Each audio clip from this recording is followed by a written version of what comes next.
wabarakatuh. Pertama-tama marilah kita panjatkan puja dan puji syukur kehadirat Allah Subhanahu wa taala yang telah memberikan kita beribu-ribu nikmat, yang salah satunya kita bisa bernafas sampai detik ini. Yang kedua kalinya, salawat serta salam tetap tercurah abadikan kepada junjungan kita Nabi Agung, Nabi akhir zaman, Nabi Muhammad SAW, yang kelak di yaumul kiamah nanti kita mendapat syafaatnya.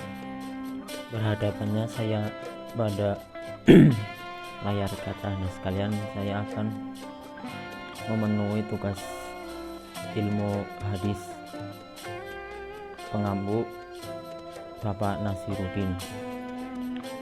Perkenalkan, nama saya Ikhlasul Amal dari Prodi Pendidikan Agama Islam, Fakultas Agama Islam, Universitas Al-Mahata Yogyakarta. Di sini saya akan mereview buku hadis karya Profesor Dr. Muhammad Zuhri yang judulnya Hadis Nabi Telaah Historis dan Metodologis. Di sini saya akan menjelaskan sedikit tentang biografi Profesor Dr. Muhammad Zuhri. Profesor Dr. Muhammad Zuhri lahir di Klaten pada tanggal 26 Maret 1953. Beliau menyelesaikan S1 di Fakultas Syariah IAIN Sunan Kalijaga, Yogyakarta.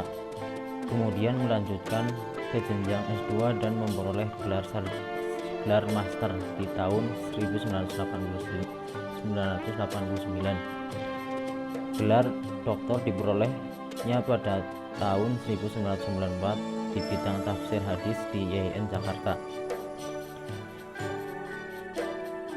Beliau juga menjadi mantan ketua Stain Salatiga dan juga memiliki pengalaman kerja di beberapa universitas di daerah Jawa Tengah dan Yogyakarta seperti Universitas Muhammadiyah Surakarta, UIN Sunan Kalijaga Yogyakarta, dan UMY.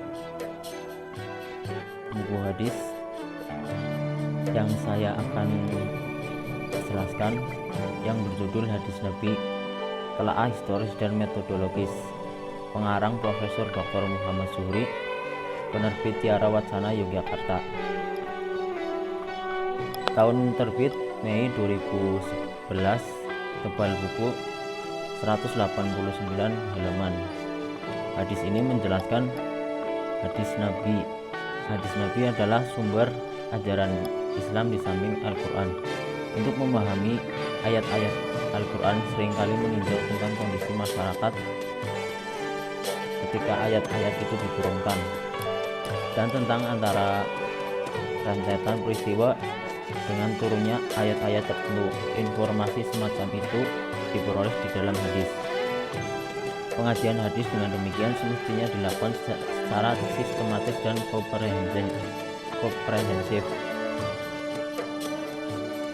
Buku ini diharapkan membuka jalan bagi kebutuhan tersebut, yakni mengkaji sejarah dan metodologi hadis.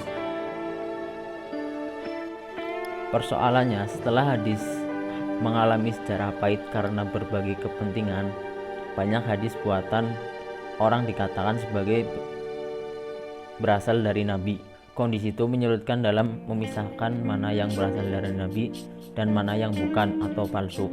Itu sebabnya para ulama pada abad kedua Hijriah mulai memikirkan bagaimana memisahkan hadis yang asli dari yang palsu itu. Kajian semacam ini terdapat dalam ilmu hadis.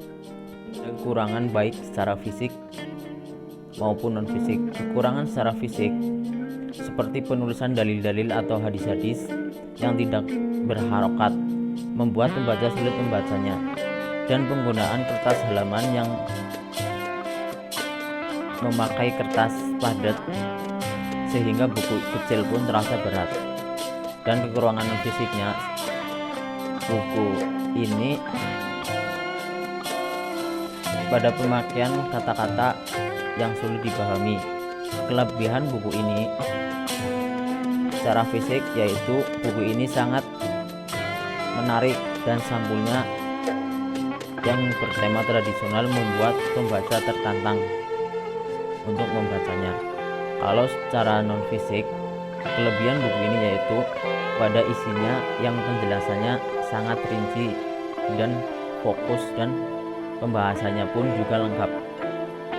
Manfaat yang bisa diambil dari buku ini yaitu untuk mengetahui bagaimana telaah historis dan metodologinya tentang hadis Nabi. Buku ini juga sangat cocok dibaca oleh mahasiswa, khususnya mahasiswa tafsir hadis. Cukup sekian dari saya. Apabila ada kesalahan kata, saya mohon maaf sebesar-besarnya. Wabillahi taufiq wal hidayah. Wassalamualaikum warahmatullahi wabarakatuh.